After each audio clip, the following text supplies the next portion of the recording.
Hey guys, welcome back to another video. In today's video, I'll be talking about something that has been on my mind for a little bit, and I decided to just talk about it. Now, Borderlands 3 did not have the best start. I think we can all agree on that.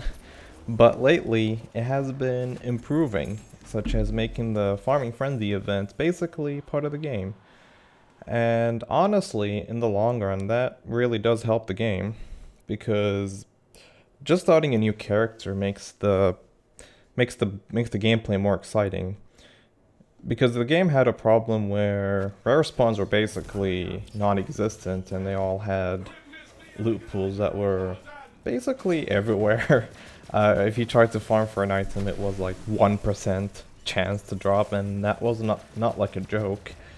It was worse than Borderlands 2 on release, so that's definitely a step in the right direction. Now, here's like three things I'd think that would make the game just perfect.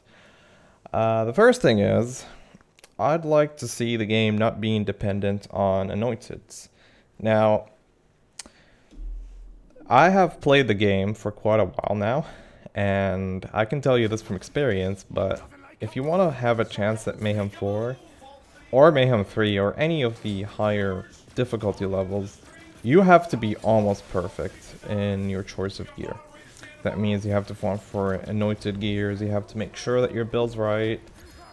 In any of the Borderlands games, like, you just had to get like a decent version of the item. It doesn't have to be perfect, it just had to be decent. In Borderlands 3, no, it doesn't have to be perfect, but you have to get the perfect anointment. Even if the gun had perfect parts, it still needs to get basically a perfect anointment. My suggestion is buff basically most of the anointments. There's 90, count them, 90 anointments in the game, and only 10 are valid. And even then, that's a stretch, because there's like one or two that you want to get. So that's the first suggestion. Maybe make gun parts more relevant, or just buff the other anointments. Right now, the anointment rate is very decent on Mayhem 3, because Mayhem 4 shares the same, they share the same anointment rate. So that's at least a step in the right direction, so farming them is not that bad. The second big problem that I had with Borderlands 3 is the UI. The UI is so counterproductive. I can spend basically an hour right here ranting about the UI, which is user interface, to those who don't know what UI is. The user interface of the game. Yeah, I'm not sure what they were thinking whenever they made it. Like, if I went back to Borderlands 2 and it was an upgrade to me, I could actually use my keyboard to save and quit. The weapon selection was way better, because your character isn't standing in the middle of the screen. There's just way too many improvements. It didn't lag as much. That's the second one. It just feels like a downgrade. Now, I am not saying to change the whole UI this late into the game, because I don't think that's possible.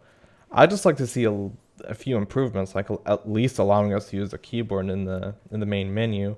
Or, for example, I'm pretty sure everyone did this before, trying to quit to the main menu, but actually quitting the game, because it doesn't even confirm that you want to quit the game, because it's literally right next to the button. It's not even like a separate button or anything.